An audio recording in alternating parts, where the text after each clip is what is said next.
Hello everyone, आपके अपने YouTube channel ओजी classes में आपका हार्दिक स्वागत है। तो हम यहाँ पे एसएससी जीडी का जो प्रीवियस क्वेश्चंस थे उनका व्याख्या सहित क्या कर रहे हैं, एनालिसिस, है ना। तो आगे हम प्रैक्टिस सेट 9 स्टार्ट करेंगे आज, है ना। तो शुरू करें।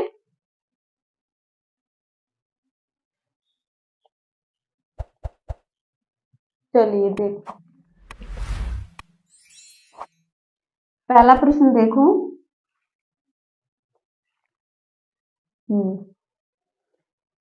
जिसके सभी दांत झड़ चुके हैं, दिए गए वाक्यांश के लिए एक शब्द होगा। एक आर्थी शब्द है ना, वो है हमारे सामने। तो उसका हमें वो बताना है, प्रयुक्त शब्द प्रयुक्त, है ना। तो जिसके सभी दांत झड़ चुके उसको क्या बोलेंगे? पोपला। ऑप्शन नंबर ए भी हमारा बिल्कुल सही हो जाएगा, है ना। बोलते ना बिल्कुल पोपला है ये, तो दांत सारे झड़ गए। ऑप्शन नंबर एक सही हो जाएगा। आगे देखो, अकस्मात शब्द के लिए इनमें से उपयुक्त पर्यायवाची शब्द कौन सा है? अकस्मात का अर्थ क्या होता है? अचानक। ठीक है, अचानक कोई भी काम हुआ है तो उसका हमें क्या बताना है? पर्यायवाची बताना है। तो ऑप्शन देखो, अनिवार्य। अनिवार्य तो क्या हो जाए? कोई भी काम करना जरूरी है, यानी कि ये काम जरूरी है करना, तो इसके लिए हम क्या अनिवार्य शब्द प्रयोग कर सकते हैं? अदृश्य, जिसको हम देख नहीं सकते, है ना, अचानक। ऑप्शन नंबर 3 हमारा बिल्कुल सही हो जाएगा, जो कि क्या है? अकस्मात का पर्यायवाची। ठीक है, आगे। साहित्यानुरागी उपयुक्त वाक्य में रिक्त स्थान के लिए उपयुक्त विकल्प निम्न में से क्या होगा? तो साहित्य अनुरागी का हमें अर्थ बताना है, क्या होगा? जो साहित्य से प्रेम करता हो। ठीक है, ऑप्शन आगे देखो। एक, साहित्य अनुरागी से साहित्य प्रेमी तात्पर्य, ये भी नहीं होगा, क्रम गलत है ना वाक्य का। से तात्पर्य साहित्य प्रेमी, यानी कि साहित्य अनुरागी से तात्पर्य साहित्य प्रेमी। तो ऑप्शन नंबर 2 हमारा बिल्कुल सही हो जाएगा। ठीक है, आगे। निम्नलिखित मुहावरे के लिए उपयुक्त सार्थक शब्द है गूलर का फूल होना, है ना। अब देखो, गूलर में फूल आते हैं क्या? नहीं आते ना। तो ये क्या हो गया? दुर्लभ, यानी कि ये काम होना बहुत मुश्किल काम है ये। ठीक है, तो ऑप्शन आगे देखो। पहला, बहुत सुंदर होना, तो ये नहीं होगा, है ना। बहुत ज्यादा परेशान होना, ये भी नहीं होगा। क्रोध करना, ये भी नहीं होगा। दुर्लभ होना, तो ऑप्शन नंबर 4 हमारा बिल्कुल सही हो जाएगा। कैसे? कि ये गुलर का फूल होना, यानी कि ये काम होना बहुत मुश्किल है ना, असंभव है। तो आगे, राजनीतिज्ञों एवं राजदूतों की नीति संबंधी कला वाक्यांश के लिए इनमें से उपयुक्त शब्द कौन सा है? अब यहाँ देखो, इसके लिए क्या है? कूटनीति, जो कि इसका अर्थ क्या होता है? जिसको राजनीति का विज्ञान हो, है ना। और छल कपट अस्त्र शस्त्र जिसको सभी का ज्ञान हो, उसको क्या बोलेंगे हम? कूटनीति। ठीक है, तो ऑप्शन नंबर 4 हमारा बिल्कुल सही हो जाएगा इसके लिए। आगे, गर्मियों में गर्म हवा चलती है, उपरोक्त वाक्य में रेखांकित शब्द के लिए उचित पर्यायवाची शब्द का चयन कीजिए। अब गर्म हवा चलती है गर्मियों में, उसको क्या बोलेंगे हम? बयार। ठीक है, हवा। ऑप्शन नंबर 1 बयार, ये हमारा सही हो जाएगा। सर, ये भी तीर होता है। ठीक है, वासव भी नहीं होगा और गजराज भी नहीं होगा, है ना, गणेश जी। तो ऑप्शन 1 हमारा सही हो जाएगा। आगे देखो, भारत देश में इंदौर स्वच्छता की सूची में प्रथम स्थान पर है। वाक्य में अशुद्धि वर्तनी वाला शब्द बताना है। ठीक है, तो यहाँ देखो, भारत देश यहाँ तक ठीक है। अब ये इंदौर जो शब्द है ना, ये इसमें क्या है? वर्तनी की दृष्टि से अशुद्ध है, तो ये क्या है इसका शुद्ध रूप?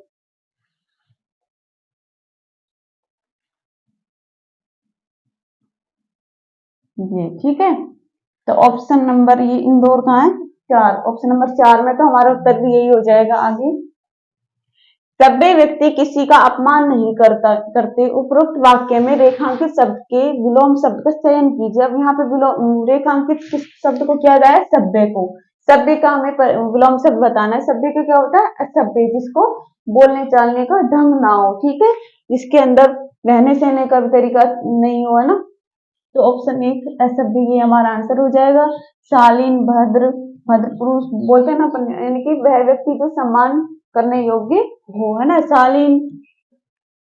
आगे, रेखांकित शब्द समूह के लिए सर्वाधिक उपयुक्त विकल्प चुने जिसमें चेतना नहीं हो, उसको उसकी दशा को नहीं सुधारा जा सकता। जिसके अंदर चेतना ना हो उसको क्या बोलेंगे? अचेतन। ठीक है, ये यहाँ पे रेखांकित किया गया है सब, ये है ना भाग। तो इसके लिए प्रयुक्त शब्द क्या हो जाएगा? एक शब्द में अचेतन। ठीक है, आगे निम्नलिखित वाक्य के किस शब्द में वर्तनीगत अशुद्धि है? भगवान शिव का निवास स्थान कैलाश है। अब यहाँ पे देखो, कैलाश शब्द है ना, हम शुरू से यही पढ़ते आ रहे हैं, यहाँ तो फिर भी और भी गलतियां हो रखी है, तो हम ज्यादातर क्या लिखते हैं कैलाश शब्द को ऐसे, जो कि वर्तनी की दृष्टि से अशुद्ध है ना। इसका शुद्ध रूप क्या हो जाएगा? ये, इसमें ये से न आकर ये से आएगा। ठीक है, ये ध्यान रखना विशेष रूप से। तो ऑप्शन नंबर 1 कैलाश ये सही हो जाएगा हमारा ना। आगे निम्नलिखित में से कौन सा संबोधन कारक चिन्ह है? अब संबोधन कारक कितने होते हैं? 8 होते हैं। तो सभी के अपने अपने चिन्ह होते हैं। संबोधन कारक जो होता है उसके चिन्ह क्या होते हैं? आश्चर्यचकित, जब कोई भी काम ऐसा हो आश्चर्यचकित हो रहा हो ना, तो उसके आगे क्या संबोधन कारक चिन्हों का प्रयोग करते हैं। ठीक है, कौन कौन से हैं? हे, ओ, अरे। अब ये क्या पूछ रहा है? कारक चिन्ह है, तो इनमें से बताना है कौन सा है। तो ऑप्शन नंबर 1 ही हमारा सही हो जाएगा। अरे, अरे है ना, बोलते अपन अरे ये तो मैंने सोचा ही नहीं, जैसे इनका प्रयोग कैसे करते हैं? अरे ये तो मैंने देखा ही नहीं।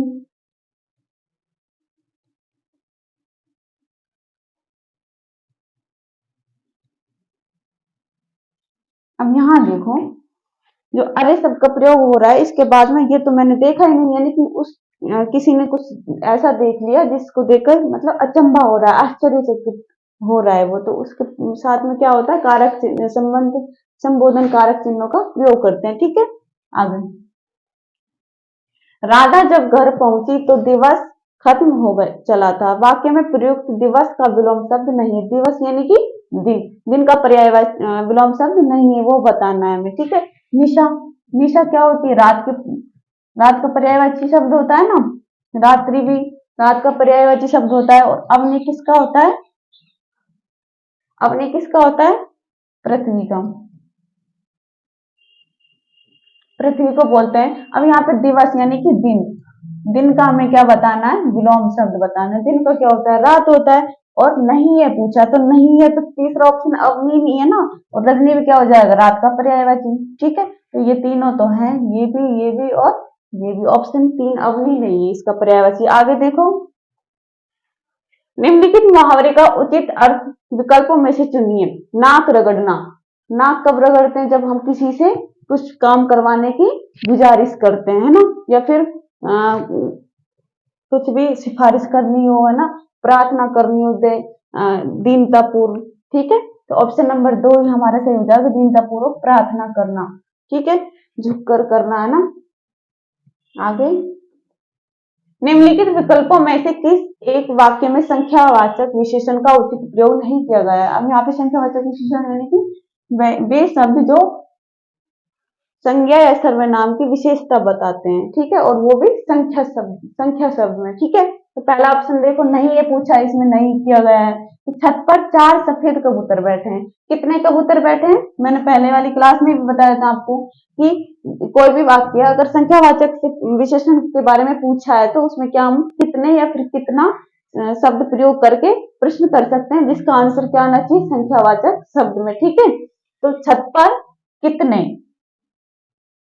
कबूतर हैं, तो कितने में क्या उत्तर आ जाएगा हमारा? 4। ठीक है, कितने सफेद कबूतर हैं? ठीक है, तो 4 आ जाएगा। ये क्या है? हमारा संख्यावाचक विशेषण। तो इसमें तो है। आगे देखो, कुछ खिलाड़ी बहुत अच्छा खेले। अब यहाँ पे देखो, खिलाड़ी कितने खिलाड़ी? ठीक है, कुछ की जगह कितने खिलाड़ी बहुत अच्छा खेले, तो यानी कि कुछ खिलाड़ी। ठीक है, तो इसमें भी संख्यावाचक शब्द का विशेषण का प्रयोग हो रहा है। ठीक है, आगे कक्षा में 4 छात्र पढ़ते हैं। यहाँ पे देखो 4 के स्थान पर क्या करेंगे? कक्षा में कितने छात्र पढ़ते हैं, यानी कि 4 उत्तर क्या आ रहा है हमारा?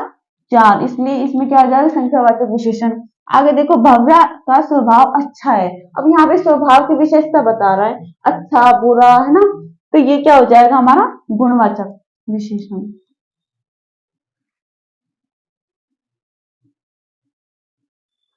जो कि क्या बता रहा है, भव्या का स्वभाव बता रहा है कि अच्छा है या फिर बुरा है। इसलिए ऑप्शन नंबर 4 ही हमारा आंसर होगा। क्यों? क्योंकि इसमें हमें हमसे क्या पूछा, नहीं है, जिसमें संख्यावाचक विशेषण का प्रयोग नहीं किया गया है। आगे देखो, युद्ध की इच्छा रखने वाला युवराज कहलाता है। उपरोक्त वाक्य में रेखांकित पद के स्थान पर आने वाले सही शब्द का चयन विकल्पों में से कीजिए। युद्ध की इच्छा रखने वाला युवराज, उसको क्या बोलेंगे हम? क्या बोलेंगे? युयुत्सा।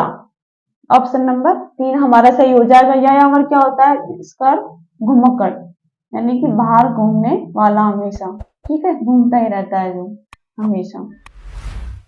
एक मिनट,